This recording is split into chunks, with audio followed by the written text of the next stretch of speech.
Maraming isyu ang kinakaharap ng ating bansa sa kasalukuyan, ngunit kung ako'y bibigyan ng pagkakataon na maging bahagi ng mga isyung ito, ang una kong pagtutuunan ng pansin ay ang isyu tungkol sa ating kapaligiran. Ginawa ko ang sanaysay na ito upang mailahad ko ang mga bagay na aking naiisip na kaakibat ng ating kapaligiran sa kasalukuyang panahon. Patuloy na nasisira ang ating kapaligiran dahilan upang magkaroon ng negatibong pagbabago hindi lamang dito sa ating bansa, bagkus pati pa rin sa buong daigdig.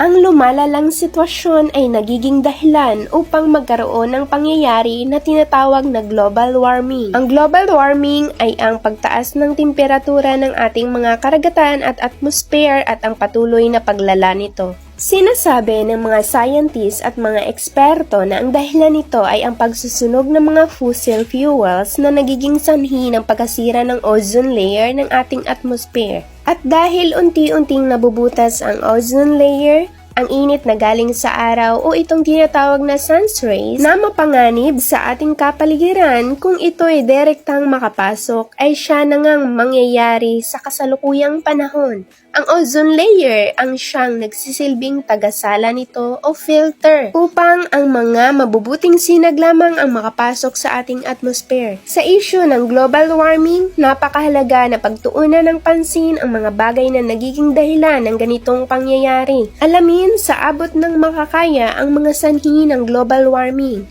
Sa ganitong paraan, malalaman natin ang mga dahilan ng pagkasira ng ating atmosphere at magagawa natin ng paraan. Maiiwasan natin ang mga gawaing makakapagdulot ng unti-unting pagkabutas ng ating ozone layer gaya ng pagsusunod ng mga fossil fuels, hindi lamang sa ating henerasyon maaaring makaapekto ang global warming. Higit na nararamdaman ito ng ating mga anak at ng kanilang mga pamilya. Kung hindi natin maaagapan ang pagkasira ng ating kapaligiran, marapat lamang na hanggang maaga ay kumilos tayo upang hindi na lumala pa ang sitwasyon. Kailangan lamang na magkaisa tayo upang masolusyonan natin ang problemang kinakaharap.